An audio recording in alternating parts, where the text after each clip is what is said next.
Now that the Yomim Tovim are behind us, we return to our daily routine. And with doing so, we return to our Parsha routine. As we begin the Torah once again in Sefer Bereishis, in Parshas Bereishis this week, and within it, I believe there is a tremendous lesson for us, for our lives, and also for our daily routine for work.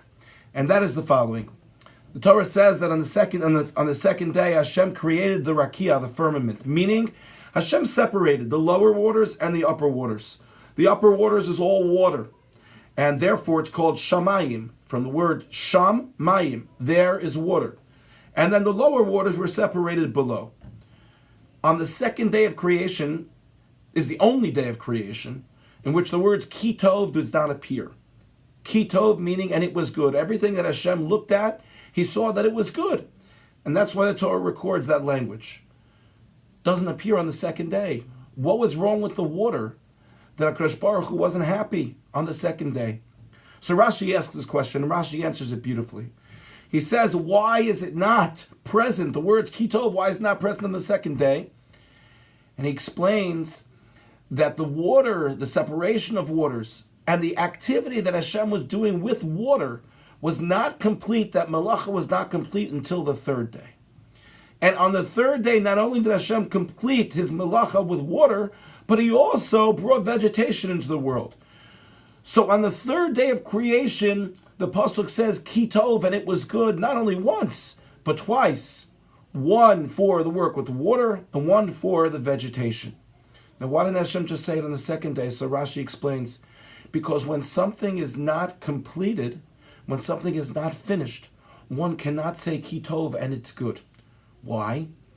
Because we don't know how it's going to turn out. You don't know what the finished product is going to look like. Only when a person finishes something could they then look at what they accomplished, look at their success, look back and say, that was good. I'm glad I put the effort in.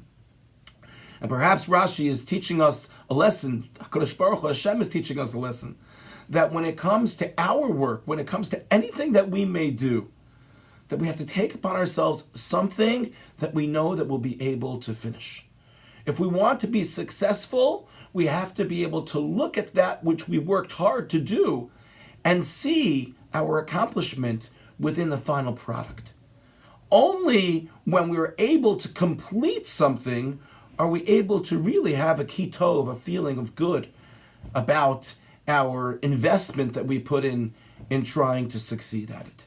And so that's a very powerful lesson for us when it comes to whatever it may be that we start out doing, as this is the new year, whether it's our Torah learning, whether it's some other activity, whether it's a project at work. Only take upon ourselves something we know that we can not only succeed at, but the way that we succeed at it is by being able to finish it. There are times in life where we have so many different things that we want to do. We start this and we start that and we start that, and we end up finishing none of them.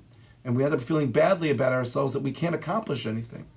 So says HaKadosh Baruch Hu, take one thing at a time. Slow, but make sure that you're able to finish, because if we're able to finish, we're able to feel success, and we're able then to see Tov, it's good. Not only is the object, the project, good, but our work, all of the investment that we put in is successful. May we be zoche, may we merit to see the good in everything that we take upon ourselves. Thank you for listening, and have a good Shabbos.